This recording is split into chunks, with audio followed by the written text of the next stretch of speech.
Well, hello! Today I'd like to give you my first impressions of the Waterman Allure.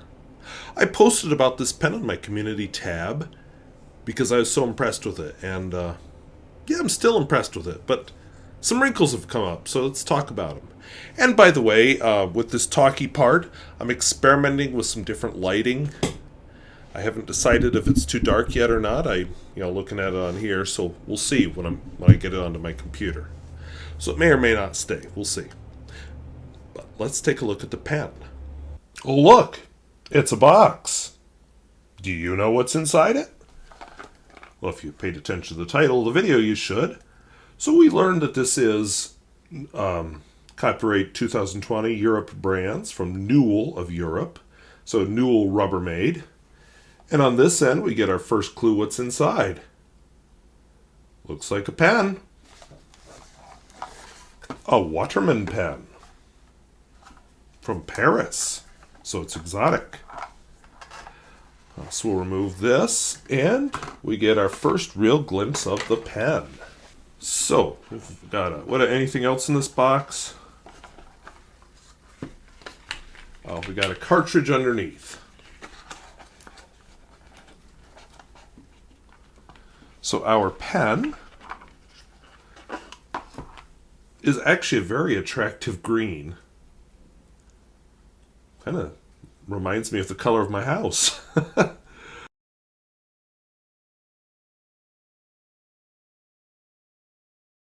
We've got a finial, no finial, metal body with a nice finish, nice clip, kind of springy clip, snap cap, and a Waterman nib and feed thing. Open this puppy up. We've got a Waterman converter. Now, I'm looking at this on the end of the feed. I'm thinking it's designed to fill even with a low ink level.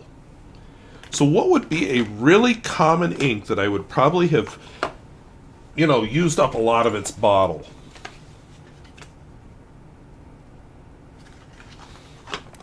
So we'll go with this mystery ink. Snort this puppy in there. We're not going to tip it or anything. We're just going to see what happens. Nothing! I'm not even seeing bubbles. Alright, so let's try tipping it to the side. I heard bubbles that time. Oh yeah, so I think I was wrong about the function of that thingy on the feed. Maybe that's part of the air exchange or something. Put a drip or two back in just to be safe. And clean it up. We're ready to write. Let's go! Alright, so we've got the Waterman Allure. The ink in it is Parker Quink Washable Blue. That's not a medium, that's a fine, I believe. Yep, there's an F on the nib. So Parker Quink, really messily written. Washable blue.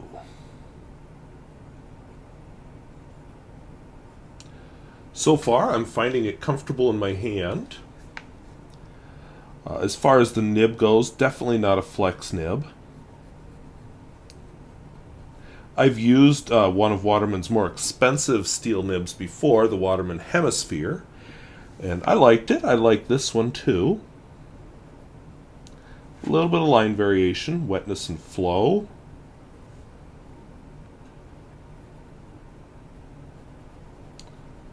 That seems to be doing all right there. Smear test.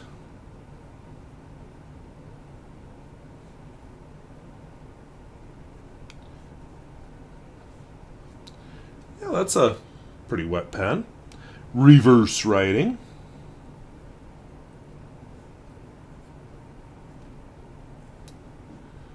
So far I'm thinking I'm very curious to use it some more.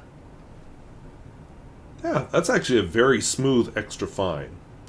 And finally, the world famous Pierre Gustafsson test. which it passed with flying colors. So on the whole, I like this pen, and I'm looking forward to getting to know it better. Very pleasantly surprised here.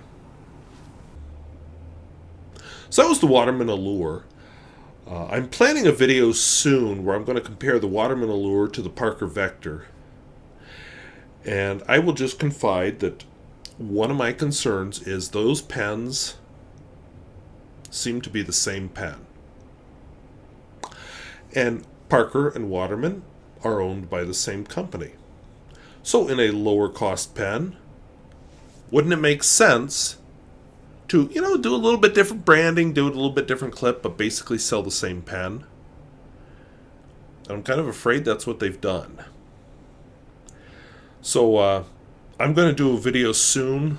Well, I have to do the video first where I show the Parker Vector, but I'm going to do a video very shortly after that where I compare the two pens, because I want to show you why I think these are the same pen, just with a little bit different metal on them. Different clip, anyway. I guess different section, but same feed. Nib looks the same. Barrel, cap, all look the same. I'm not saying that's a bad thing, because I like both of these pens. I really enjoyed the Waterman Allure. I haven't been this impressed with a pen in a long time. I liked writing with this. I wrote this pen dry in less than a week. I really enjoyed writing with it. The Parker Vector seems a little bit more draggy on the paper, but it's headed in the same direction now that this is written dry. It's just right. It feels good in my hand. It's very comfortably balanced when I hold it.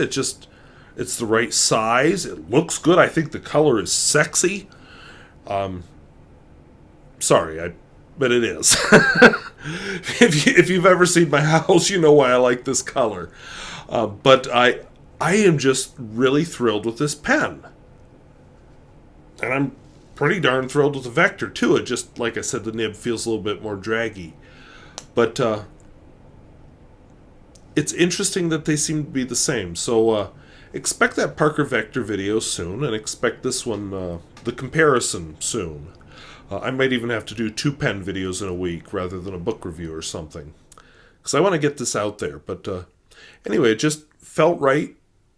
It just settles naturally into my hand. And I've always said that the test of a really good writing pen is, does it disappear in your hand? The Waterman Allure disappears in my hand. I found myself like 3 pages later like, oh yeah, Waterman Allure. I didn't think about the pen at all during those 3 pages. It's that good. That means it doesn't have an amazing flex experience. It means it doesn't have an annoying amount of feedback. It means it doesn't have weird little quirks. It means it just fits and writes. Kind of like a Lamy 2000. Lamy 2000 is a pen that will disappear in my hand. Pilot Custom 823 is a pen that will disappear in my hand. The vintage Aurora 88 is a pen that will disappear in my hand. The Waterman Allure fits there. But think about it before you go buying one, because the Parker Vector is basically the same pen. I can't quite compare like to like because I got different nib sizes, but by golly, they're the same pen.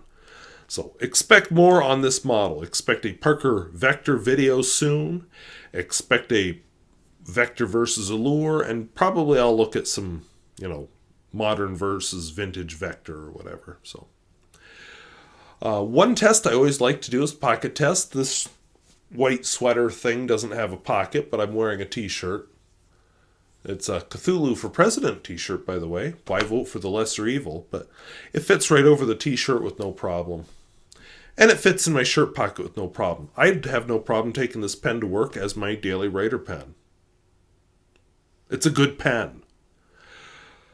So, I don't think it's a criticism that this and the Parker Vector are the same. I mean, they're owned by the same company. I do kind of wish that the 2 brands were keeping their identity, but here's what we know.